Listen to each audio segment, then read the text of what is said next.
Tudo da Canção Nova em um só lugar. Canção Nova Play.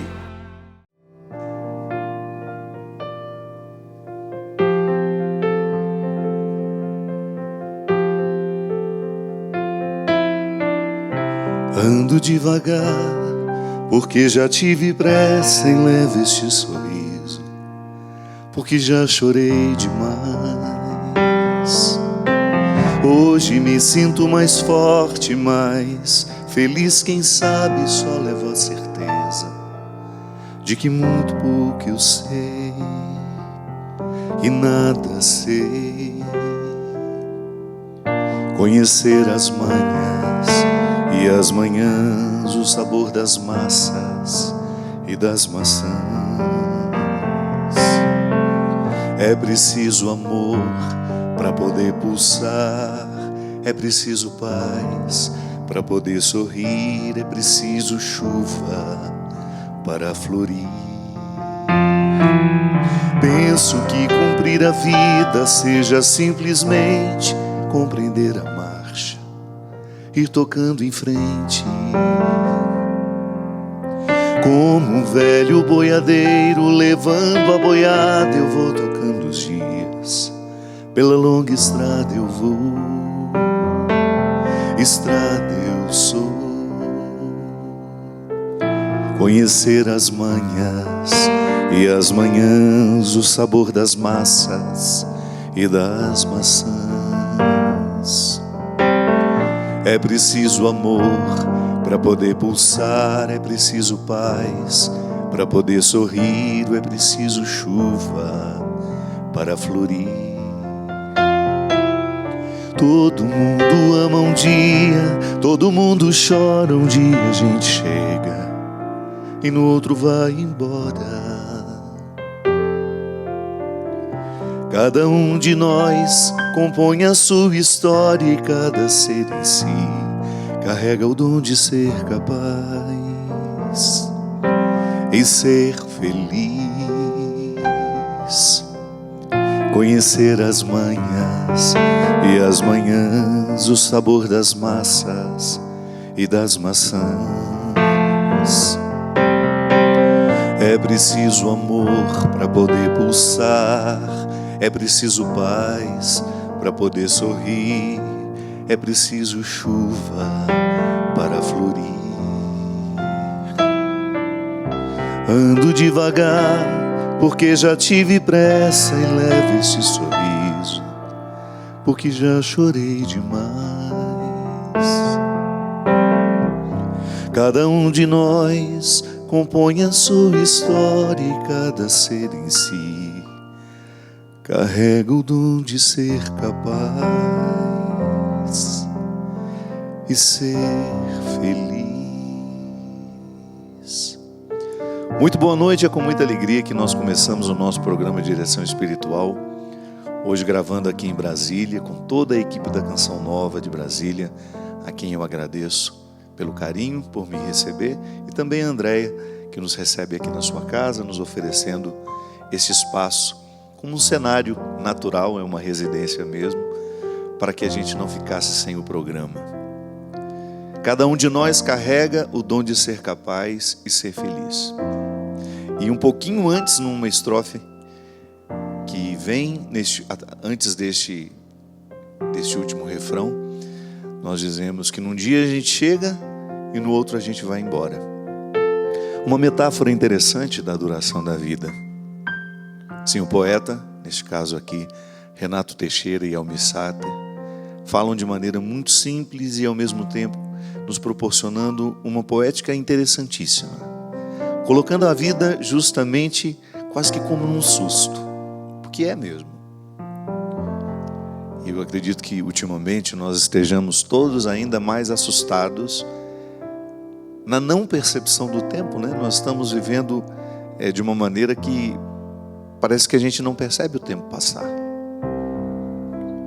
Ontem mesmo era Natal, já passou o Carnaval, daqui a pouco é a Páscoa, e assim a gente vai. Num dia a gente chega e no outro vai embora. Sim, se a gente não tem a percepção do momento presente, tudo isso parece um susto. Eu me lembro que na semana passada nós falamos da necessidade de compreender a vida como uma oportunidade única, irrepetível, e nós falamos do quanto nós somos pouco experientes em perceber o nosso cotidiano. Ainda essa semana lá no Twitter, uma pessoa que eu admiro muito, ela é psicoterapeuta, ela escreveu assim que, claro, eu não vou repetir da maneira como ela falou, porque não me recordo exatamente como foram as palavras, mas toda sexta-feira nós temos uma enxurrada de vídeos no WhatsApp, de mensagens dizendo assim, sextou. E ela fez uma reflexão interessante sobre isso. Ela viu um pouquinho os avessos. Claro, muita gente pode mandar só por uma graça mesmo, mas a expressão sextou, na maneira como ela é colocada nas redes sociais, dá-nos uma impressão de que a gente só suporta a semana, que nós ficamos loucos para viver o fim de semana como se ele fosse maravilhoso, espetacular, diferente de tudo aquilo que a gente experimenta ao longo da semana. E há uma tristeza mesmo nisso, né? Se você for pensar que a gente vive a segunda, a terça, a quarta, a quinta, a sexta também, como se fosse um peso, um fardo a ser levado, e que somente no momento em que nós iniciamos o fim de semana é que a gente tem algum alento. Aí eu até respondi para ela que talvez o problema esteja em nós não percebermos o valor dos processos. Sim, porque tudo aquilo que eu faço na minha vida é processual. É processual porque são fatos que estão alinhavados por um objetivo. Processo é isso. É tudo aquilo que está alinhavado, que tem coerência, que tem argumentos, e que depois, quando você olha para ele, é um todo. Não é apenas um detalhe, não, é um todo. O processo, ele vai observar todas as fases daquilo que está sendo analisado.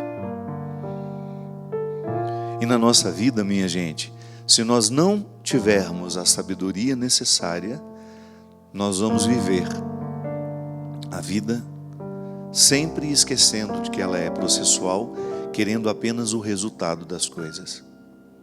E não é assim. Se eu não me alegrar no processo, a felicidade não será possível para mim. Jung, que foi um grande seguidor de Freud, que depois criou uma forma muito única de ver a psique humana, ele dizia justamente que o ser humano ele fica vivo à medida em que ele é alimentado por um desejo. Se a gente não deseja, se a gente para de desejar, a gente aos poucos vai morrendo. Sim, porque para ele o desejo é um elan vital que nos mantém vivos. É aquele movimento interior que faz com que a gente tenha disposição de acordar todos os dias, de ir trabalhar, de ir viver, de fazer o que a gente precisa fazer, porque um desejo nos alimenta. Jung dizia que quando nós vivemos a satisfação do desejo, pode haver até uma certa frustração. Aí a gente vai descobrir que o melhor do desejo era construí-lo, e nem tanto a sua realização. É daí que nasce aquele ditado popular que o melhor da festa é esperar por ela. Sim, a experiência de você cultivar um desejo, e você pode chamar de outra coisa, pode falar de outra forma isso. Viktor Frankl chamava de sentido da vida. Quando você mantém vivo o sentido das coisas, da existência, daquilo que te faz ser quem você é, você começa a saborear o processo, que não é só um resultado do sentido da vida, não. O sentido da vida pode até me levar a alguns resultados, mas nem sempre eu tenho resultados daquilo que eu faço. Mas eu preciso descobrir uma satisfação ali naquilo que eu faço. É o preparar. É igual o significado da palavra esperança. A esperança não é um conceito estagnado, pronto. Não, porque eu espero, eu digo, eu estou esperando. Mas significa que enquanto eu estou esperando, eu estou construindo aquilo que eu espero. Também também aí você tem uma dimensão processual. Você não está de mãos cruzadas, braços cruzados, esperando por aquilo que você quer que aconteça. É por isso que na esperança cristã é uma esperança operante. Um conceito que a gente pega de um filósofo não, teólogo, protestante inclusive, Moltmann, dizia de maneira sofisticada que a esperança cristã, ela é operante. Isto é, eu opero enquanto espero. Eu faço, eu construo aquilo que eu estou esperando. Essa é a esperança cristã em relação à eternidade. Às vezes muitas pessoas têm uma certa ansiedade, né, em relação à eternidade. E eu compreendo. Nós que somos ocidentais, nós temos uma dificuldade muito grande de lidar com a eternidade, porque nós ocidentais somos muito racionais. Na semana passada eu falava da monja Regina, que é uma hinduísta. E chegou um momento de algumas explicações que ela estava nos dando, e eu percebi que ela ia ficando assim, como que sem graça diante de nós. Aí ela parava e falava, mas isso não dá para explicar. Sim, porque embora ela seja ocidental, ela está vivendo uma religião que tem uma filosofia oriental muito baseada numa capacidade que eles têm de não precisar perguntar racionalmente sobre tudo. Eles convivem bem com a pergunta. Eles não têm tanta necessidade da resposta. E às vezes a fé parece até ingênua. Mas nós que somos ocidentais, com essa necessidade de racionalizar tudo, nós muitas vezes olhamos para a eternidade e queremos entendê-la. E às vezes eu, como padre, vivo o constrangimento de ter de falar sobre isso de forma racional, quando na verdade a eternidade não cabe nos nossos conceitos racionais. Aí a pessoa me pergunta, padre, como é que é depois que a gente morre? Primeiro, eu não morri também, não sei, estou na mesma situação que você. Aí a minha fé, eu como cristão, eu sou levado a acreditar que a eternidade será o meu encontro definitivo com Deus. Isso pode significar tanta coisa, mas não dá para racionalizar isso.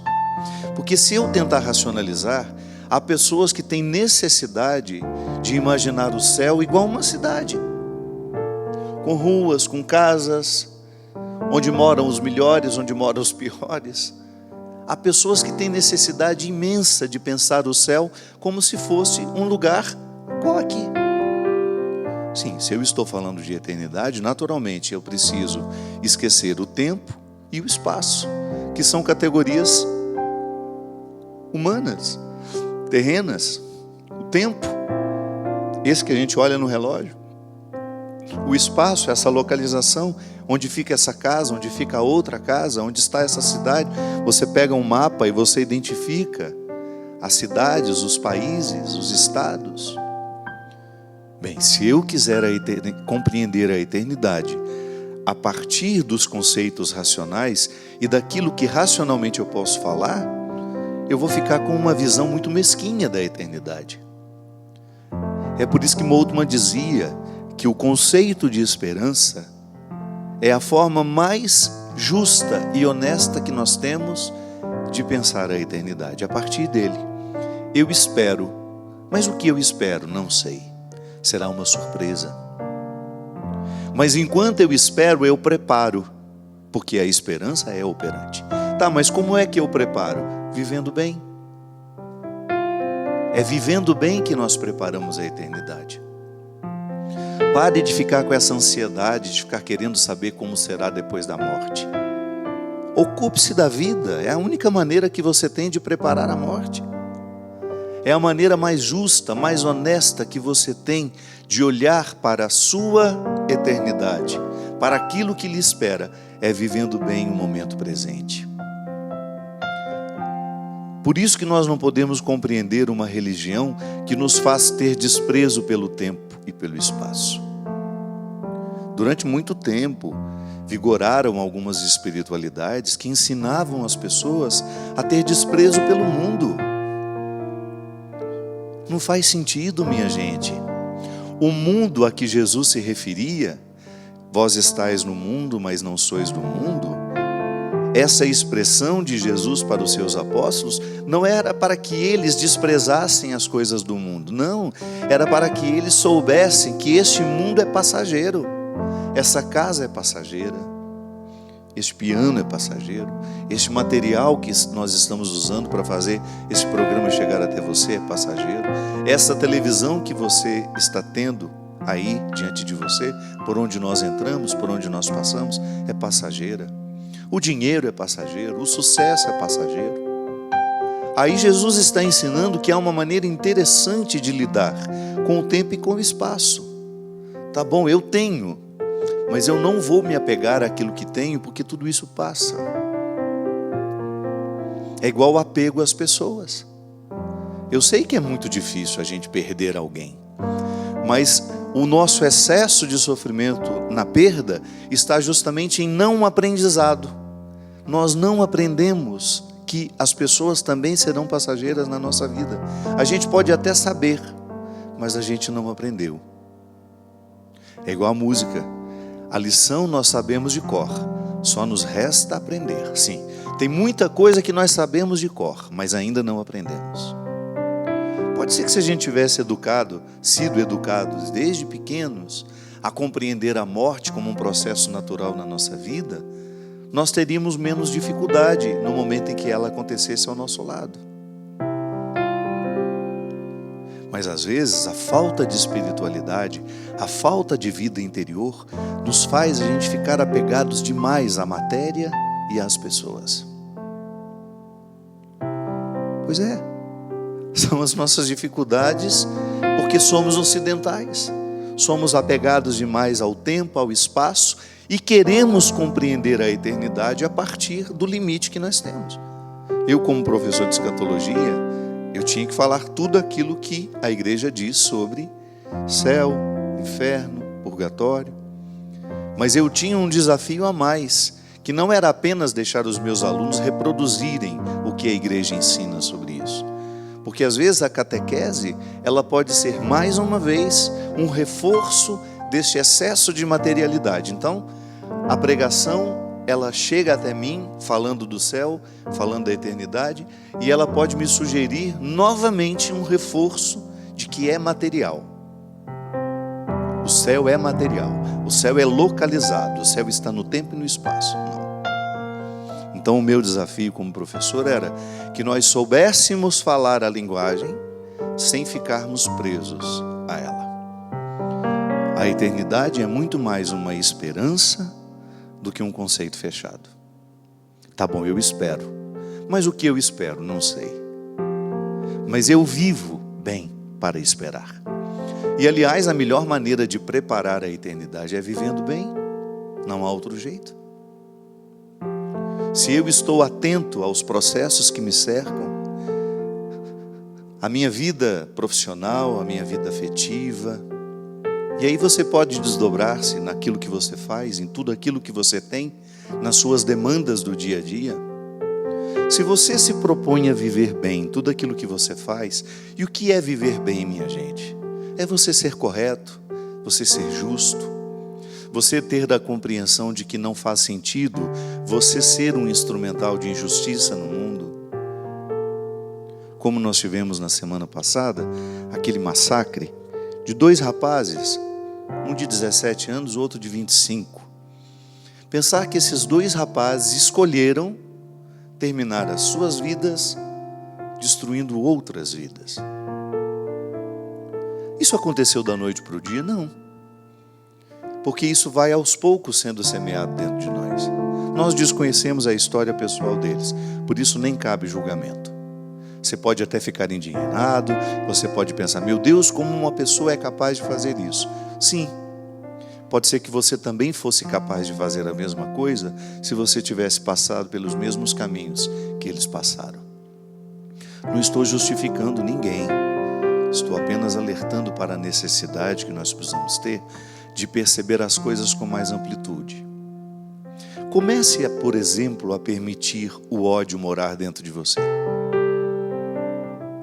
Comece a permitir a vingança ficar alojada dentro de você. Permita que a vingança, que o ódio, que o rancor comecem a dar ordens às suas atitudes. Sim, porque as minhas atitudes, elas são todas ordenadas por aquilo que sinto e penso. Ou você acha que a sua atitude está deslocada? Não, ela é sempre um fruto do que você pensou e sentiu. E faz tudo dentro do mesmo lugar. É dentro do cérebro que tudo isso acontece. É na mente. Às vezes a gente usa o coração, né, para simbolizar o amor, o sentimento. Sim, não tem problema você simbolizar. Mas é aqui que tudo acontece. Pensamento e sentimento. São eles que dão ordem às minhas atitudes. Tudo aquilo que sai de mim como uma atitude, como um gesto, é fruto do meu pensamento e do meu sentimento. E é por isso que eu preciso ter um cuidado imenso com aquilo que eu penso, com aquilo que eu sinto. E, consequentemente, com aquilo que eu falo. Porque a fala é justamente a expressão do que você está sentindo e pensando. Se eu não cuido, minha gente, daquilo que eu penso, se de repente eu começo a alimentar, está aqui o João Paulo, boa noite João Paulo, obrigado pela sua presença. Se de repente o João Paulo faz parte da minha ambiência afetiva, eu convivo com ele, e eu começo a alimentar dentro de mim um ódio pelo João Paulo, às vezes sem motivo. E você sabe que isso é possível. Às vezes você pega a implicância de uma pessoa, pega a birra dela, você não sabe exatamente porquê, você não buscou os motivos dessa implicância, dessa dificuldade com aquela pessoa, e você começa a alimentar um sentimento ruim em relação a João Paulo. Eu começo a alimentar o meu pensamento. Nossa, eu gostaria tanto que João Paulo, que ele fosse mandado embora do serviço dele, que não desse certo. Fico sabendo que ele está batalhando por uma coisa, eu ali, no silêncio do meu coração, fico pensando que eu ficaria muito feliz que aquilo desse errado. Eu tenho certeza que eu estou falando aqui e você está se identificando com o que eu falo. Sabe por quê? Porque nós somos todos iguais. Em algum momento, o nosso pensamento colocou-nos contrários a alguém, mesmo que fosse sem motivo. E às vezes tem motivo também.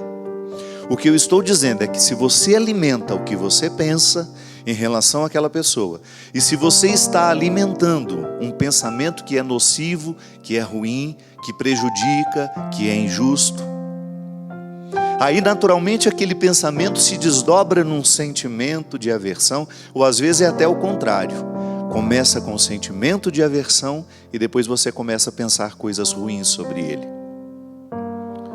Se você alimenta isso dentro de você, se eu alimento, no exemplo que eu estou dando, se eu começo a alimentar o meu sentimento de rejeição a João Paulo e o meu pensamento de desejar que João Paulo se dê mal, que João Paulo morra, que João Paulo seja prejudicado, eu estou a um passo de ser capaz de fazer um gesto concreto que prejudique a vida de João Paulo.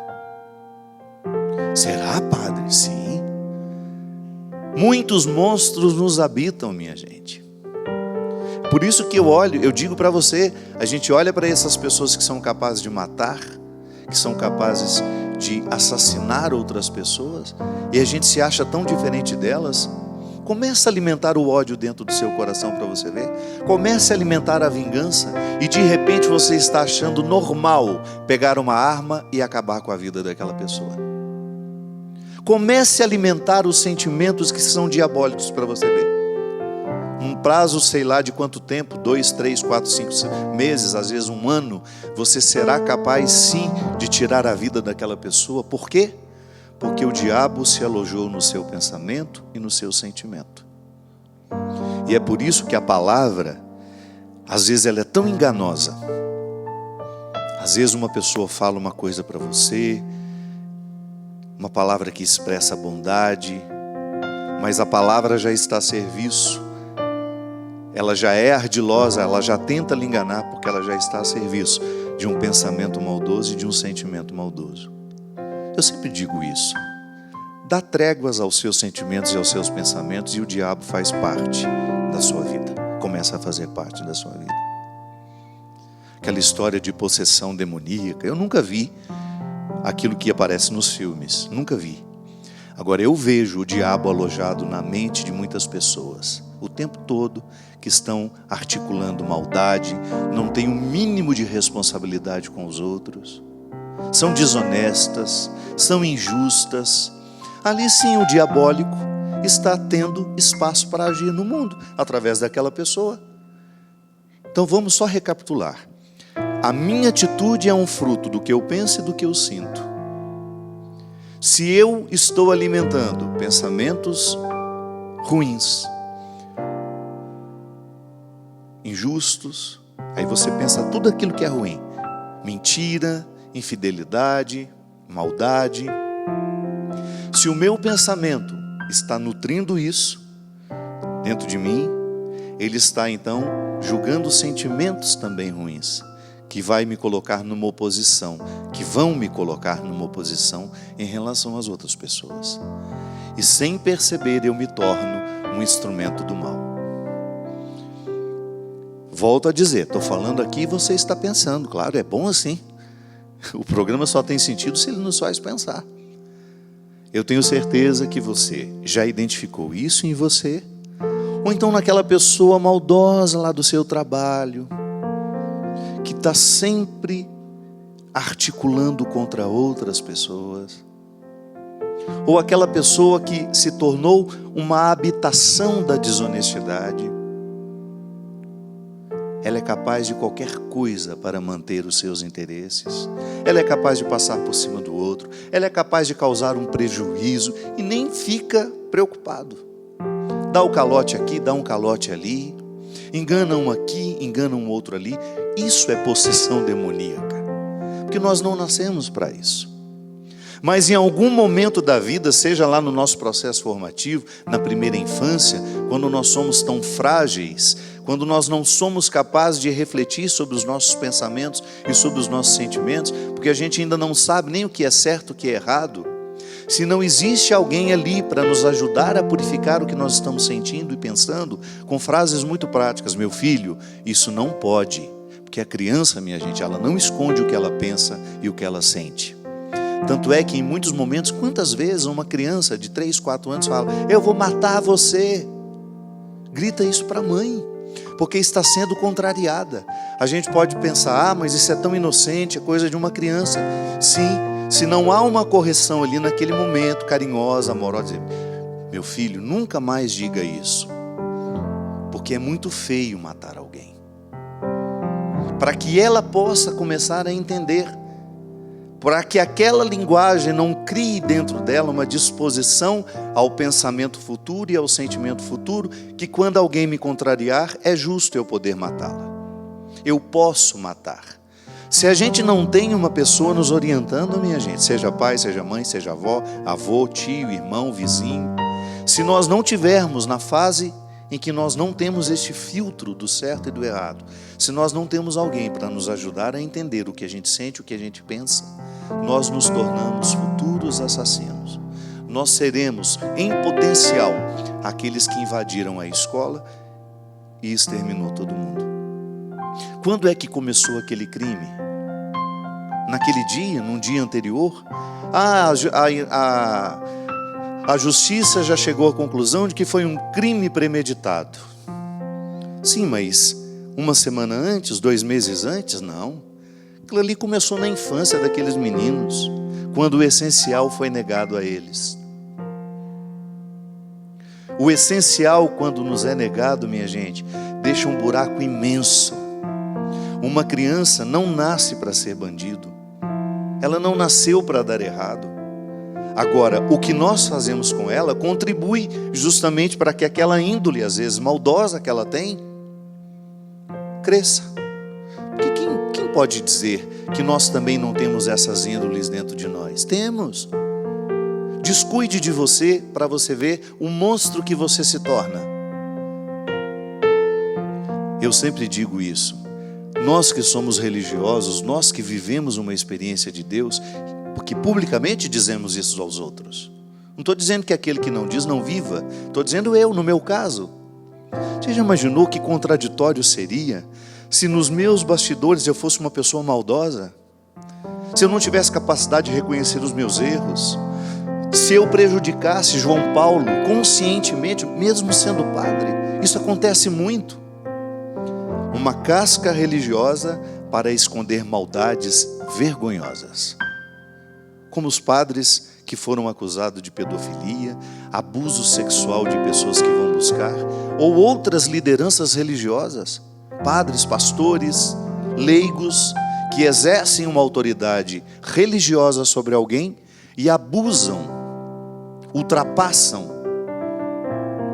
uma maldade, minha gente, que está protegida pela religiosidade. É o que eu estou dizendo. Se eu não cuido dos meus sentimentos e dos meus pensamentos diariamente, purificando-os, pedindo perdão a Deus e aos outros, eu me torno um monstro. Sim, tenho potencial para ser santo? Tenho, mas também tenho potencial para ser um monstro. E com você não é diferente. É por isso que você precisa ficar muito atento ao que você sente, ao que você pensa e, consequentemente, ao que você fala, para que você não se torne um obstáculo para si mesmo, para que você não se torne um monstro, para que você possa recolher de você somente aquilo que você tem de melhor e purificar no dia a dia, para que toda essa tendência que você tem a fazer a maldade não cresça dentro de você. Nós vamos para um rápido intervalo e a gente volta já já com o programa Direção Espiritual.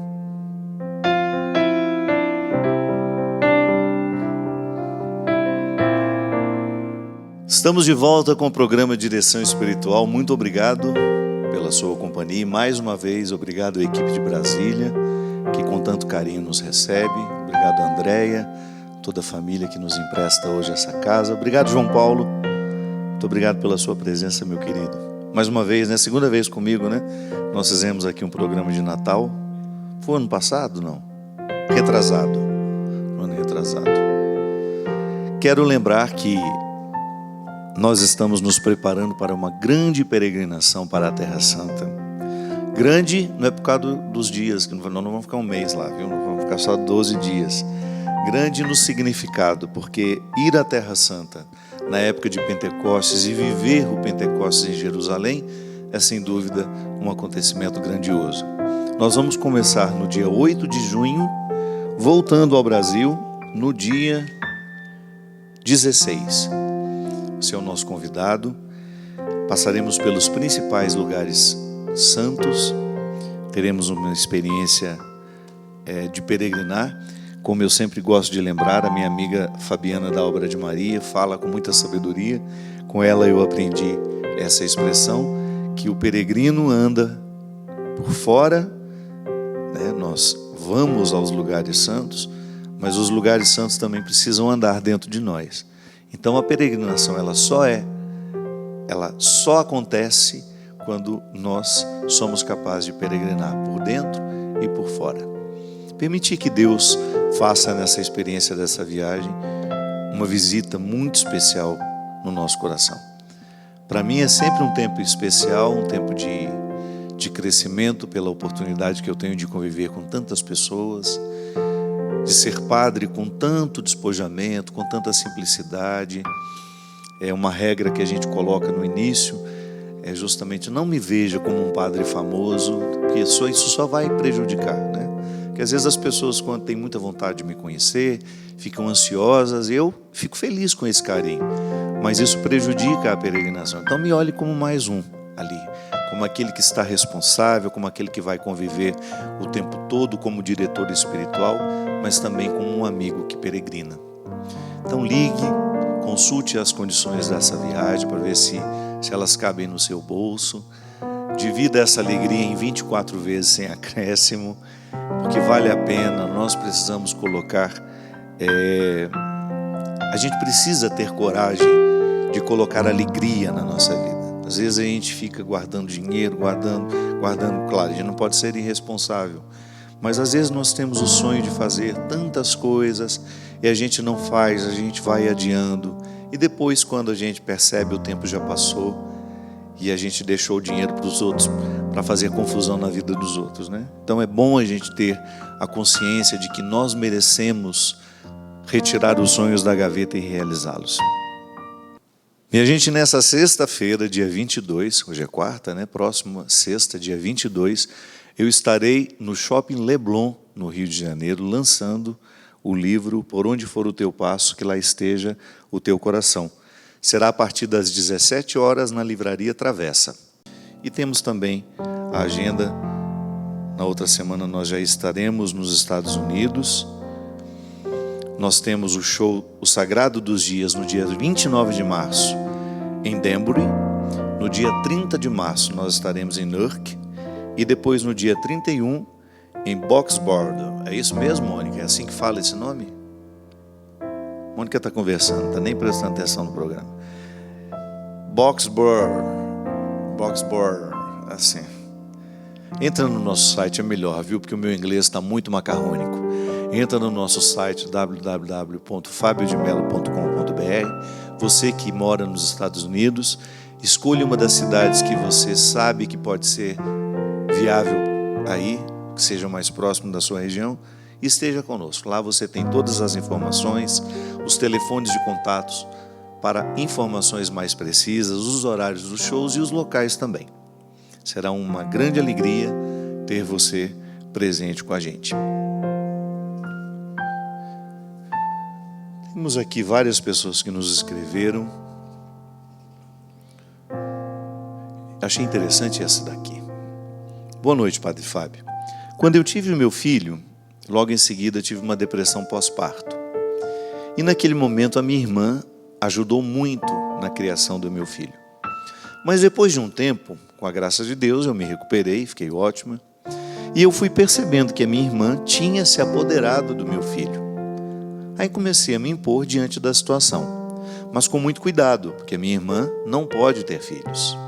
Mas ela começou a dizer palavras negativas para mim, dizendo que eu estava doente. Já tentei conversar muitas vezes com a minha irmã, minha mãe, mas elas falam que eu sou doente. Padre, já até pensei em deixar de visitar minha família, mas daí fica difícil porque eles são a minha família, o meu espaço. O que eu faço diante dessa situação? Bem, primeiramente, é possível que você tenha razão naquilo que você diz. Não sei, não conheço a realidade com mais profundidade, eu não sei o porquê elas dizerem que você é doente quando você diz isso. O fato é que, quando nós temos uma depressão pós-parto, quando eu falo nós, eu nunca tive, né? Porque eu também não posso ter um parto. Nós, enquanto humanidade, eu gosto sempre de me incluir no discurso. Quando uma pessoa enfrenta a depressão pós-parto, e isso eu vi dentro da minha casa, minha irmã Heloísa teve, quando teve o filho dela, o Conrado. A depressão pós-parto praticamente retira da mulher as condições da maternidade. Ela fica, inclusive, sem condições de amar. Não é só os cuidados. Ela fica privada do sentimento positivo. Porque a depressão faz isso com a gente, né? Toda vez que nós estamos num processo depressivo, o que prevalece em nós é o sentimento negativo. É tudo aquilo que... O ruim da vida fica muito... E a vida tem coisas ruins mesmo. Mas o ruim fica prevalecendo sobre as coisas boas. E isso é tão perigoso porque se a visão do que é ruim vai prevalecendo, daqui a pouco a gente se torna capaz de tirar a própria vida. Porque já não há nada segurando-nos aqui no tempo e no espaço. Não há nada do significado da vida que possa nos segurar. Na depressão pós-parto, então, a mulher ela não fica somente privada, ela não tem só a não disposição de cuidar do filho, ela também tem uma indisposição ao amor. E dependendo do agravamento do quadro, ela pode não desejar mais aquela criança. Às vezes a rejeição é tão profunda que ela não quer ver aquela criança. Eu não sei qual foi a intensidade da sua depressão, minha filha. O que eu sei é que a sua irmã, certamente percebendo a sua indisposição ao menino e não tendo ela passado pela oportunidade de ser mãe, descobriu ali naquele socorro que ela estava dando, ela foi, à medida que foi cuidando do sobrinho, ela foi desenvolvendo a maternidade que ela não tinha vivido em outras, com filhos dela. E aí você tem sim um estreitamento de vínculo que pode ficar desordenado. Por exemplo, Eu me lembro que nos primeiros dias da depressão da minha irmã, e foi tão grave, minha gente, que teve um dia de madrugada, eu me lembro, eu estava dormindo no quarto com ela porque eu estava ajudando a cuidar. Eu era um adolescente na época, eu nem estava no seminário ainda. E eu me lembro que ela foi amamentar o Conrado, e o Conrado chorava. Ela arremessou o menino. Ela jogou ele numa distância, assim. E assim que ela jogou, ela assustou com a própria atitude. Foi um choque para ela. E ela teve uma crise de choro, mas ela não tinha vontade de pegar novamente o menino no colo. Aí eu peguei, tirei ele do quarto. Graças a Deus ele não machucou, porque era frio. E ele estava muito enroladinho, né? As crianças antigamente ficavam muito enroladas, né? Punha cueiro, punha não sei mais o que, e punha manto. Então ele quicou igual uma bola na parede. Coitado. E aí eu peguei Conrado, saí com ele do quarto. Aí ele acalmou, ficou tranquilo. E eu desenvolvi com ele, nesses primeiros dias de vida dele, um vínculo assim muito estreito. Mas claro, eu sou homem, eu não iria me apegar a ele da mesma maneira como a sua irmã se apegou. Mesmo porque a maternidade dela, que ela não tinha vivido ainda, ela começou, o instinto materno dela veio todo à tona. Porque nós não podemos esquecer que nós somos instintivos, minha gente. E o que é o instinto? Um movimento que não passa pela decisão dentro de nós. Antes nós falávamos do nosso pensamento e do nosso sentimento, que a gente tem um domínio sobre isso, sim. Você precisa aprender a dominar os seus pensamentos e os seus sentimentos. Dominando um facilita dominar o outro. Mas instinto, ele é animal, ele não é refletido. Então quando ele vem em nós somos capazes de... É igual aquela história, quando uma mãe vê um filho em perigo, o que vem nela? Não é a reflexão racional, é o instinto materno, que é de proteção. Então ela é capaz de enfrentar qualquer perigo, ela nem raciocina. Se o menino estiver prestes a ser comido por um leão, ela se joga em cima daquele leão, porque ela não pensa que o leão é maior que ela. Ela está movida pelo instinto. Então quando nós estamos movidos pelo instinto, existe um espaço muito estreito para a reflexão. Então a sua irmã certamente não teve muita, a partir do momento que o instinto aflorou, ela não teve muita escolha. Ela se afeiçoou ao menino e sentiu-se mãe dele. E a gente não pode avaliar, porque nós estaríamos fazendo um julgamento, né? Até que momento ela foi consciente disso, depois que o instinto se estabeleceu, o que ela foi capaz de refletir sobre isso. Agora, o fato é que, eu vou pensar muito mais pelo lado do seu sentimento, porque da sua irmã eu não sei. Já que você me dá autorização de falar alguma coisa sobre o que você experimenta dessa situação, eu vou falar para você e não o que diz respeito à sua irmã. Pode ser que você reviva um pouco da sua depressão toda vez que você vê o seu menino se relacionando novamente com a sua irmã. Então pode ser que você, no momento em que estava deprimida, começou a perceber que a sua irmã estava sendo mais mãe dele do que você. E agora, já curada da depressão, quando você vê a sua irmã se estabelecendo com seu filho, uma relação normal de tia e filho, você, na sua cabeça, retome o sentimento que você tinha naquela época, que tinha motivo. Sim, de fato, naquela época, a sua irmã estava sendo mais mãe dele do que você, mas hoje não mais. Quando elas dizem que você está doente da cabeça, pode ser que elas tenham um pouquinho de razão. Pode ser que você hoje esteja recobrando do passado aquele sentimento de perda que você teve. Porque isso é muito difícil de administrar. A mãe que vive a depressão pós-parto, ela sabe que ela não tem condições de cuidar do filho. E quando ela vê uma outra pessoa cuidando, ela pode até no primeiro momento achar aquilo bom, que está fazendo por ela aquilo que ela não é capaz de fazer. Mas no fundo, ela sente que está perdendo o filho para aquela pessoa. Nós somos muito confusos, né? Os nossos sentimentos são todos muito contraditórios. Então eu posso, no mesmo sentimento que me faz feliz, que tem alguém cuidando do meu filho para mim, eu posso também sentir o avesso desse sentimento, que é de perda. Alguém está cuidando para mim e eu estou perdendo a oportunidade de cuidar. Então esse sentimento contraditório, ele é desconfortável. Mas quando nós estamos saudáveis do ponto de vista emocional, a gente tem facilidade de corrigir isso. Você equaliza ali os dois lados do sentimento e fica bem. Agora, quando nós estamos adoentados do ponto de vista mental, é muito difícil fazer a equalização. Então pode ser que hoje você esteja não vendo o momento presente somente. Você está vendo a cena da sua irmã tendo um carinho com seu sobrinho, com seu filho, uma coisa que é muito natural. Eu tenho um carinho imenso pelos meus sobrinhos quando estou com eles. Mas você, porque tem um registro de perda em relação à sua irmã na época da sua depressão, então você aflora o sentimento. Então eu acredito que seja mais interessante você pensar a partir de você. Se você de fato não está ressuscitando o sentimento de perda daquela época. E aí você vai ter que admitir que você está um pouco doente, sim.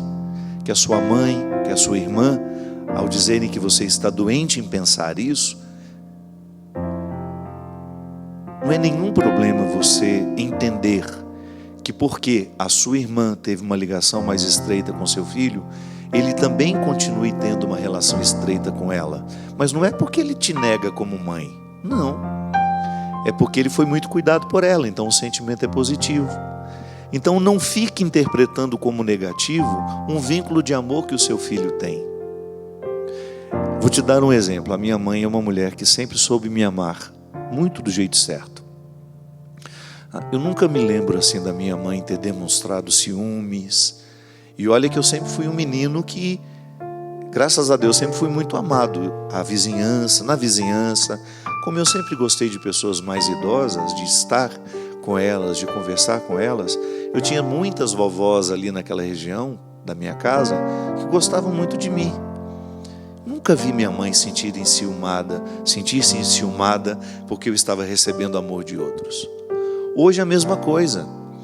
Às vezes eu tenho situações em que eu ligo para minha mãe, estou aqui com fulano de tal, e minha mãe sabe que aquela pessoa gosta muito de mim. Como eu estar aqui, por exemplo, na casa da Andréia, que tem um carinho por mim, uma admiração, enfim, eu faço parte da família aqui. A minha mãe sente-se feliz quando sabe que eu estou num lugar que eu sou amado. Então, se você contorna o sentimento que você tem, você vai ficar no lado bom da coisa. Nossa, que bom, a minha irmã gosta tanto do meu filho. E você pode interpretar isso até como um privilégio.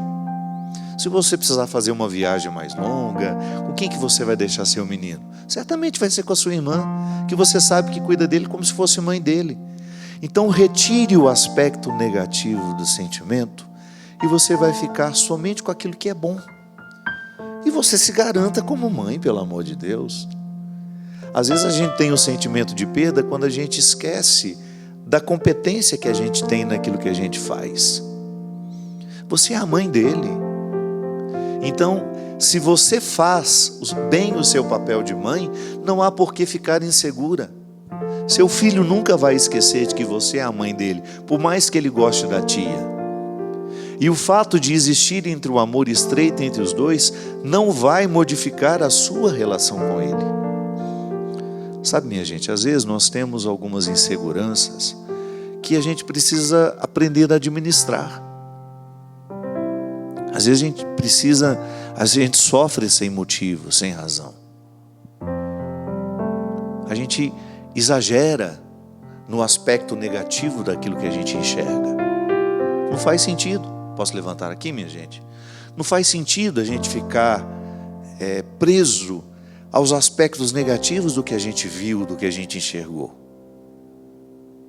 Volta àquilo que nós dizíamos no início do nosso programa. A vida é um processo, é uma caminhada. Eu saio de casa para chegar a um lugar, só que eu tenho que lembrar que o caminho já é um lugar. Aliás, é uma das últimas conversas da menina com o homem deste livro. Como eu falei na semana passada, tenho recomendado muito este livro porque eu acredito que ele seja um auxílio para viver os dias de hoje, em que a gente está tão indisposto a essa conversa interior que nos ajuda a esclarecer. O homem, depois de viver todo o processo da conversa com a menina, ele chega à conclusão de que é preciso compreender que o caminho também é um lugar.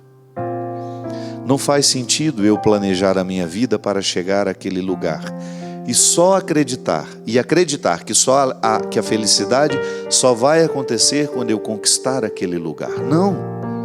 Todo o processo para a conquista daquele lugar precisa me provocar alegria, senão a vida se transforma em fardo. Eu sei que o seu dia a dia é pesado, sei que é complicado ser você, fazer o que você faz, estar onde você precisa estar. Sei que às vezes você tem mais fardos do que alegria, mas procure descobrir alguma coisa no meio desse fardo que possa lhe trazer alegria, para ser justo, para você não viver de forma tão amarga. Sim, às vezes nós prestamos atenção demais no aspecto negativo do processo e ficamos indispostos para recrutar o que daquilo também pode ser bom, o do que a gente está vivendo.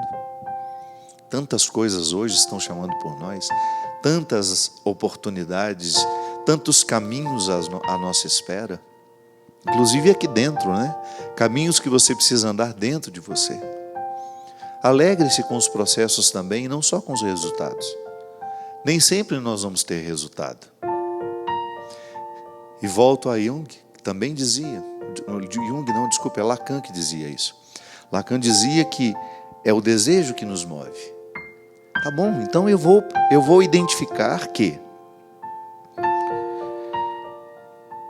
esperar pela festa também é bom, porque você cria uma motivação interior. E vai chegar algum momento, vai ter situações em que a festa não será nada perto da alegria das esperas. Foi muito melhor esperar por ela do que a festa necessariamente dita. Isso acontece.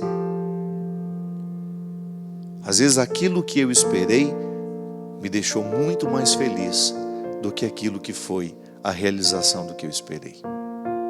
É o que eu desejo do fundo do meu coração, que você fique atento aos caminhos que você anda, que você descubra que ele também é um lugar, o caminho é um lugar, que precisa ser saboreado, que precisa ser percebido.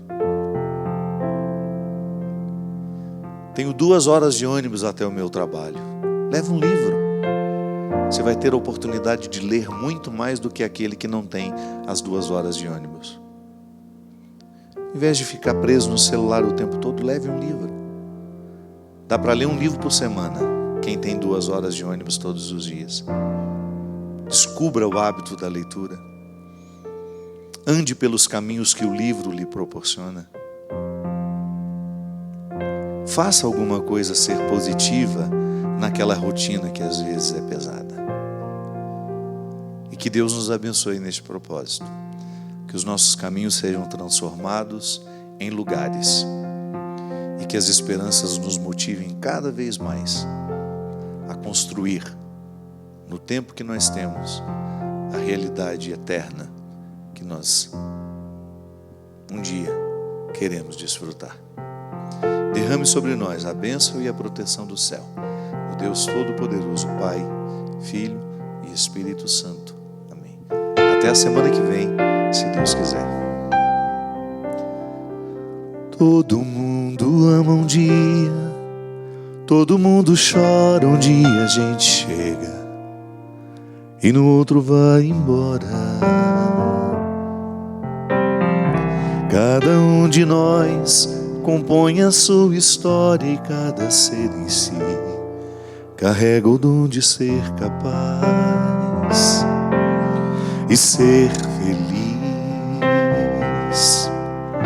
conhecer as manhas e as manhãs o sabor das massas e das maçãs. É preciso amor para poder pulsar, é preciso paz para poder sorrir, é preciso chuva para florir. Ando devagar porque já tive pressa e levo este sorriso, porque já chorei demais. Cada um de nós compõe a sua história e cada ser em si carrega o dom de ser capaz e ser feliz. Tudo da Canção Nova em um só lugar. Canção Nova Play.